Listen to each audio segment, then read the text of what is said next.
You know what hurts the most? When your own blood looks you in the eye and calls you a failure, in front of 100 strangers with champagne in their hands and fake smiles on their faces. That was my daughter, Delilah, my little girl, the one I carried through chemo, the one I sold my damn company for just to buy her a few more Christmases. And there she was, standing on that wedding stage, her perfect hair shining under the fairy lights, laughing about how her poor old man never amounted to much. The crowd laughed with her. Even her new husband did. But I just sat there, gripping my glass so tight I could hear it crack. Before we continue, please subscribe to the channel and let us know where you're listening in the comments. See, when a man loses his pride, something inside him breaks, but not the way you think. It doesn't make him weak. It makes him dangerous. I didn't say a word that night. Didn't raise my voice. Didn't walk out. I just smiled, because in that moment, I made myself a promise. A quiet one. All right, sweetheart, I whispered into my drink. You want to talk about success? Let's redefine it. She thought she'd buried me that night, made me small, invisible, done for good, but she had no idea who she just humiliated. And she sure as hell didn't see what was coming next. The next morning, the world looked the same. Snow on the driveway, coffee brewing, the old furnace rattling like it always did. But something in me had shifted. I kept hearing her words on loop. He's just a simple engineer, barely scraped by. The laughter after that hit harder than any punch I'd ever taken. I drove out to the edge of town, where my old workshop still stood, half frozen, forgotten. Dust, oil stains, and a faded photo of Delilah at 10, bald from chemo but smiling like sunlight. That picture used to be my fuel. Now it burned like acid. I sat there for hours, thinking about all the nights I'd worked double shifts, all the projects I'd passed up just to pay her medical bills. People said I was crazy to sell my stake in Translogics, that it would make millions someday. I didn't care. Back then, she was all I had left. But looking at that photo, I realized something. Somewhere along the line, I'd stopped being her hero and became her embarrassment. Money did that to her, to all of them. That night, I opened an old lockbox. Inside, documents, stock records, proof of everything I built before walking away. It had been sitting there for 20 years, collecting dust. I ran my hand over the faded logo. Translogics Enterprises. My creation. My sacrifice. And right then, I decided, if they wanted to forget who I was, I'd make sure the whole damn world remembered. They'd learn that Christmas isn't just about giving. Sometimes, it's about taking back what's yours. 2 days later, I got an invitation. A thank you for attending card from Delilah and her new husband, Kirk. White envelope, gold lettering. Perfect like everything in their world. Inside was a photo. The happy couple smiling under the garland arch, champagne in hand. And there I was in the background, blurred out, half turned away, cropped by life itself. I don't know what snapped, but I tore that photo clean in half. Not from anger, from clarity. That's when it hit me. She hadn't just rejected me. She'd rewritten me out of her story. So I started making calls. Quiet ones. Old contacts. A few engineers from the early Translogics days. Guys who still remember me, who knew the truth about where that company came from. Most had retired, moved on. But when I told them what happened at that wedding, they didn't laugh. One of them, Eddie, said, "Floyd, you built that damn company from scratch. Marshall might own it now, but your fingerprint are still on every shipment that leaves their docks." That night, I drove past the Translogics headquarters, all glass and steel, shining like a promise. I parked across the street, watched employees stream out in tailored coats. None of them knew my name. None of them knew the old man in the truck. Once owned half the building they worked in. And as the lights went out floor by floor, I whispered to myself, "You took my pride, Delilah, but you also gave me a mission." That was the moment I stopped being her father and started being her reckoning. The thing about revenge is, it doesn't start with rage. It starts with order, routine, a cup of black coffee, a notepad, and silence. That's how I began rebuilding my plan. I wasn't a shout or beg. No, I was going to remind the world who Floyd Carter really was. First step, proof. I dug through my storage locker, the one I hadn't opened since my wife's funeral. Boxes of contracts, old prototypes, even a few framed awards with my name faded under a layer of dust.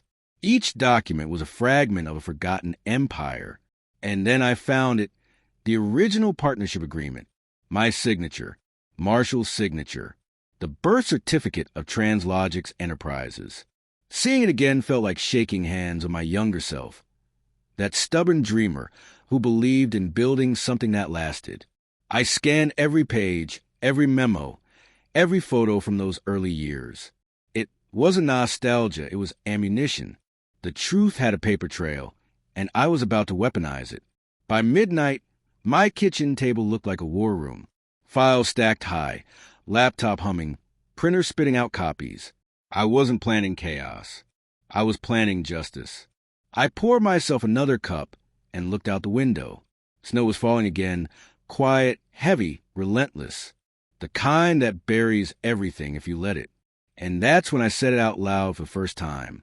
You wanted to erase me, Delilah, but you forgot something. Snow doesn't bury steel. It preserves it. The following week, I walked into Translogix for the first time in 20 years.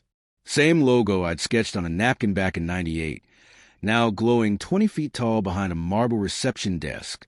A young woman at the counter smiled politely. "Do you have an appointment, sir?" I almost laughed. "Sir, if she only knew.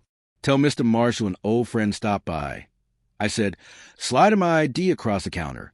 Her smile faltered for a second when she saw the name, Floyd Carter.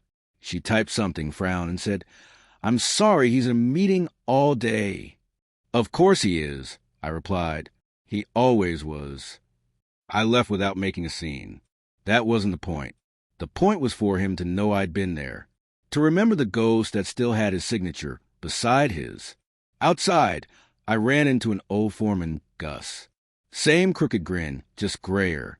He stopped dead when he saw me. "Floyd? Holy hell. Man, I thought you were in Florida or something." We grabbed coffee across the street. I told him about Delilah, about the wedding, the humiliation. He didn't interrupt once. When I finished, he leaned back and said, "Marshall always said you'd never come back. Said you didn't have the stomach for business." I smiled. Then it's time to prove him wrong. Gus chuckled, shaking his head. "You always were the quiet type, Floyd. Just don't do anything stupid." I looked out the window at the Translogix tower. "Oh, I won't," I said, "but I might do something unforgettable." A few nights later, I got an email, anonymous sender, no subject. Inside, a single line and an attachment. "You deserve to see what they're saying about you." I hesitated, then opened the file. It was a video clip from the wedding, not the one the family posted online.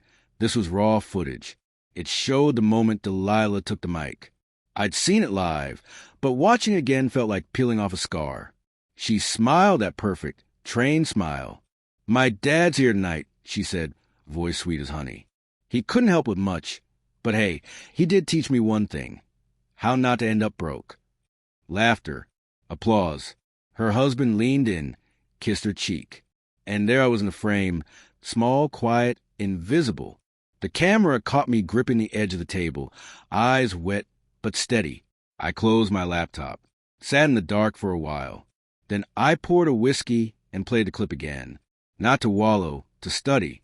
Every smirk, every chuckle, every flash of pity. Each one was a spark. That's when my phone buzzed. A message from an unknown number. "Heard you stopped by Translogix. Marshall's nervous." I didn't reply.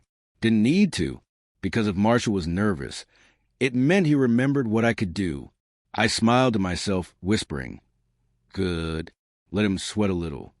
Revenge doesn't start with noise. It starts with silence, and someone realizing you're no longer beneath them. You're behind them.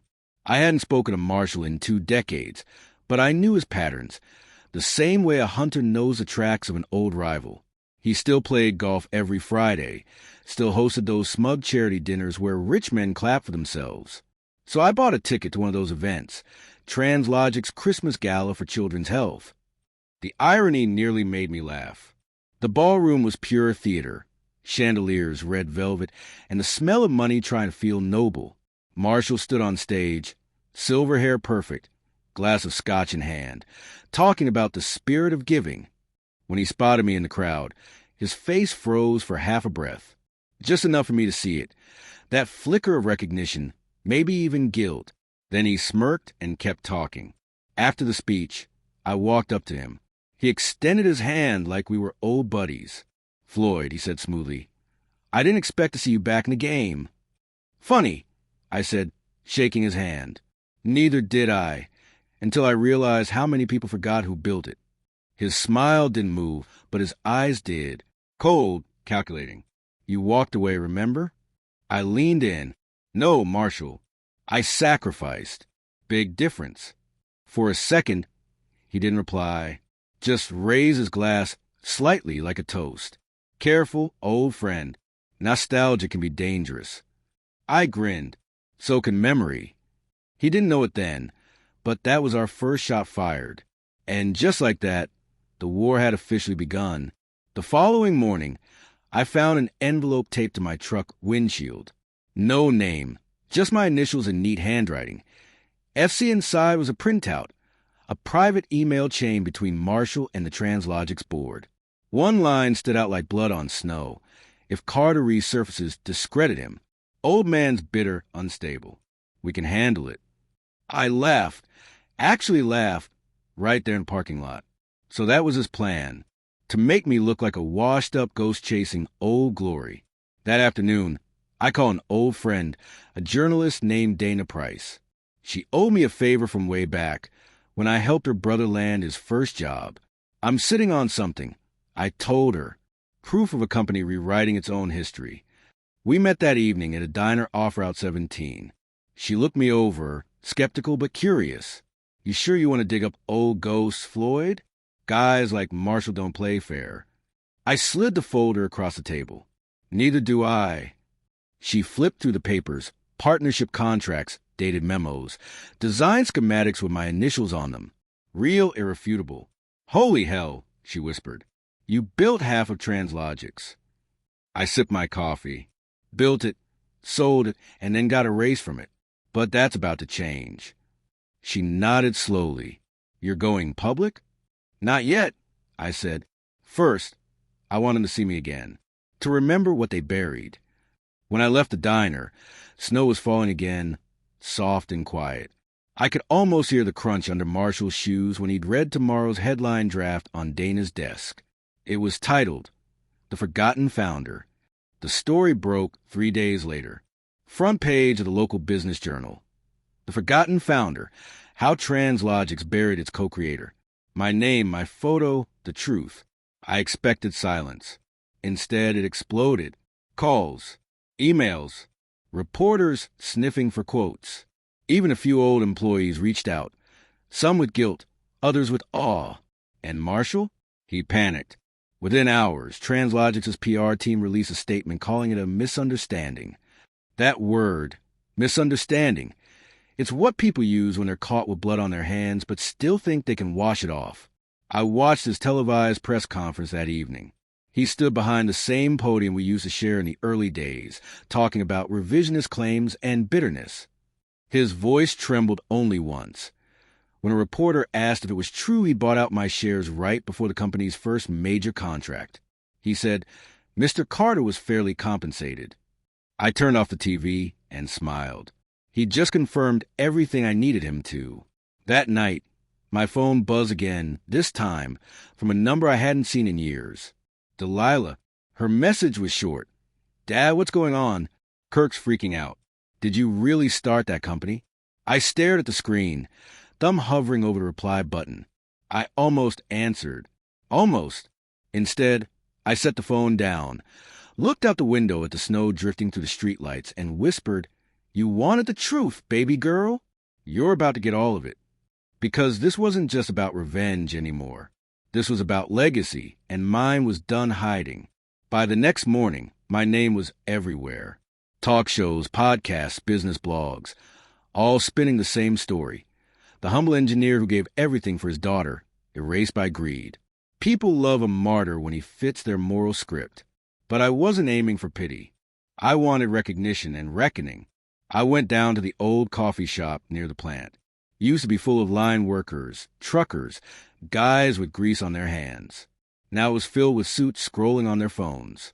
When I walked in, a few heads turned. Some whispered. A woman behind the counter smiled. "Mr. Carter, right? The Translogics guy." I nodded. "Used to be." She poured my coffee on the house. That small gesture, that was worth more than Marshall's entire PR budget. Respect can't be bought. It's earned, lost, and sometimes reclaimed. Then, as I stirred my coffee, a familiar voice spoke from behind me. "You sure you know what you're doing, old man?" I turned. Kirk, my son-in-law, the golden boy himself. Tailored coat, smug grin, eyes full of entitlement. He leaned closer. "You're embarrassing Delilah. She's in tears. You've made a mess of our family." I chuckled softly. "You mean your family? Don't worry. This mess isn't done yet." He grabbed my arm, whispering, "End this before you destroy her." I met his eyes, calm, steady. "I already did once, kid. I saved her life. This time, I'm saving her soul." He didn't know how to answer. He just stood there, silent, before walking out into the snow. I watched him go and smiled to myself. The storm had officially reached their doorstep. That night, my doorbell rang. I opened it to find Delilah standing there. No makeup, no spotlight, just red eyes and trembling hands. For a second, she looked like the little girl I once carried through hospital corridors. But then her voice cut through the memory.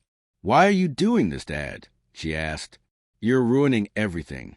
I stepped aside. "Come in, Delilah." She hesitated, then crossed the threshold. Her diamond ring caught the lamplight, the same ring her husband bought with money from my old company. She sat on the couch, looking around my modest living room, like it was a museum of failure. "You don't understand," she said. "People are talking. Kirk's furious. You've made us a joke." I took a deep breath. "A joke? You stood in front of a room full of strangers and called me a loser, and now you're worried about reputation?" Her face hardened. "I was nervous. It was just a joke." "No, sweetheart," I interrupted softly. "It was a confession. You were ashamed of me." Silence. Just the hum of the old refrigerator. Finally, she whispered, "I didn't know about the company, about what you gave up." "You didn't want to know," I said. "You wanted a fairy tale where success meant never looking back." She looked at me, eyes glistening. "So what now? You want revenge?" I stood, walked the window, and watched the snow drift down. "No, Delilah. I want truth. And truth has a price." When I turned back, she was gone, just the echo of the door closing and the faint smell of her perfume. And in that silence, I realized she wasn't the enemy anymore. She was just another casualty.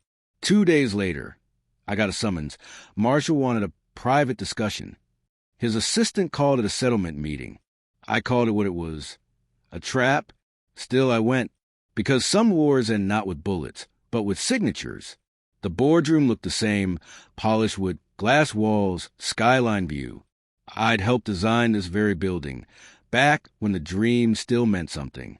Marshall sat at the head of the table, flanked by lawyers and silence. "Floyd," he began smoothly, "you've made your point. You're in the headlines. People feel sorry for you. Congratulations. Now let's talk about moving on." I smiled faintly. "Moving on? You mean forgetting?" He leaned back. "You want money? We can make this go away." Quietly, I slid a folder across the table. Copies of partnership contracts, dated patents, my original state percentage. You can't buy silence from the man who built the foundation you're standing on. His eyes hardened. "You walked away." "No," I said. "I sold my share to save my daughter's life." "You built an empire off that sacrifice. The least you can do is admit it." He exhaled through his nose, forcing a laugh. "You want me to humiliate myself in nostalgia?" I stood, gathering my papers. "No, Marshall. I want you to tell the truth before someone else does it for you." He smirked. "And who's going to believe you over me?" I leaned close, my voice low. "Everyone. Because this time, I'm not whispering in a garage. I'm speaking through headlines, through proof, through your own guilt." When I walked out, his reflection lingered in the glass behind me. A man who just realized a fight he started might actually end him. The next morning, the internet did what it always does. It dug deeper. Dana published part 2 of her expose. Internal emails, financial trails, testimony from old employees. It wasn't gossip anymore, it was evidence. The story spread like wildfire. Translogic's built on a father's sacrifice. The hidden founder returns. I didn't have to say a word. The public did it for me. By noon, Marshall called a press conference. I watched from my living room, same coffee mug in hand, as he faced the cameras. His voice was tight, rehearsed. "Mr. Carter's claims are being reviewed internally," he said. "We appreciate his contributions in the early days." That line, contributions, that was his mistake. It sounded like pity, not truth. The reporters smelled blood. They press him hard. "Did you or did you not profit off his buyout while concealing his co-founder status?" He froze for half a second, and that half second became a lifetime on camera. The next clip went viral. The mighty Marshall Bennett, speechless. Meanwhile, Delilah called again. This time her voice was soft, shaky. "Dad, people are saying horrible things about Kirk's family. I don't even know what's true anymore." I sighed. "Everything's true, honey. I just stopped hiding it." She was quiet for a moment. Then she said something I hadn't heard since she was a child. "I'm sorry." I didn't know if she meant it, but I knew the tide had turned. For the first time in 20 years, the world wasn't laughing at me. They were listening to me. By Christmas Eve, Translogix was on fire. Not literally, but close enough. Stock dropped 12% overnight. Sponsors pulled out, and the board demanded Marshall's resignation. The empire he'd built on lies was crumbling under its own weight, and I didn't even have to lift a finger. Just the truth, finally unleashed. That evening, I sat on my porch with a blanket around my shoulders, watching the snow pile up on the railings. The world was quiet, too quiet. Then headlights cut through the dark. A black SUV stopped at the curb, and Marshall stepped out, his perfect suit dusted with snowflakes. He didn't ask to come in. He just stood there, looking smaller than I'd ever seen him. "You win," he said. I shook my head. "This isn't a game, Marshall. It's the bill coming due." He sighed. "You think this makes you noble? You burned down a company. Your daughter's marriage is falling apart." I looked him dead in the eye. I didn't light the fire. I just stopped pretending there wasn't smoke. For a long moment, he said nothing. Then he reached into his coat and pulled out a small envelope. "The board's reinstating your co-founder title. Retroactive compensation. 10 million in shares. It's over." I took the envelope but didn't open it. "No, Marshall," I said quietly. "Now it's fair." He nodded once, jaw tight, and turned to leave. But before he got into the car, he glanced back. "You always were the better man, Floyd. Guess I just never wanted to admit it." The door shut, and the SUV disappeared into the snow. And for the first time in years, the silence didn't hurt. It healed. The morning after Christmas, I woke to a knock at the door. When I opened it, Delilah stood there again. No diamonds this time, no perfect curls. Just a wool coat and eyes swollen from crying. She didn't speak. She just handed me a small box wrapped in silver paper. Inside was that same torn wedding photo, but taped back together. The crease ran right through the middle of her smile. "I don't want this to be how we remember it," she whispered. "I was so blind, Dad. I thought success was measured in zeros, not scars." I smiled softly, setting the photo on the mantel beside her childhood picture, the one with her bald head and that defiant grin. "You were young. The world tells you what to value. You just listen too well." She nodded, tears streaming down. "Kirk left, said I humiliated him. Maybe he's right." I shook my head. "No, sweetheart. He just met a mirror for the first time." We sat in silence for a while, watching the snow fall outside. Then she said, "You could have destroyed him completely. Both of them. Why didn't you? I looked at her, voice steady. Because revenge isn't about breaking someone. It's about rebuilding what they try to take from you, your name, your worth, your peace. She took my hand, trembling. So what now? I chuckled. Now we start fresh. You carry the name Carter again, not because of me, but because you finally understand what it means. She smiled through her tears. Merry Christmas, Dad. And for the first time in decades, that word family actually meant something again. 3 months later, spring sunlight poured through the Translogic's lobby, the same lobby where a security guard once asked me if I had an appointment. Now my name hung beside Marshall's on a marble wall. Co-founders, Marshall Bennett and Floyd Carter. I stood there quietly, coffee in hand, watching employees pass by. Some nodded, some stopped to shake my hand. Respect, not out of fear, but recognition. Delilah had kept her word. She launched the Carter Foundation for Childhood Recovery, using part of her inheritance to fund treatments for kids like she once was. The first plaque bore her mother's name. When she asked me to speak at the opening ceremony, I nearly said no, but then I saw the look in her eyes. It wasn't guilt anymore. It was pride. I stepped up to the podium, the same way Marshall once did, and looked out over the crowd. People like to measure success in numbers, I said, but the truest success comes from what you're willing to give up and who you give it for. Applause. Cameras flashing. But my eyes found only one face, my daughter's, smiling through tears. Afterward, as the crowd thinned, I took one last look at the photo hanging near the stage, a younger me in a greasy workshop, holding Delilah in my arms. Beneath it, a small brass plate read, "Love builds what money can't." I walked outside into the crisp air, snow melting into the first grass of spring. People think revenge ends with destruction, but sometimes it ends with redemption. And that, right there, was my final victory. If you like this story, please like this video. Subscribe to the channel and share your impressions of this story in the comments. To listen to the next story, click on the box on the right.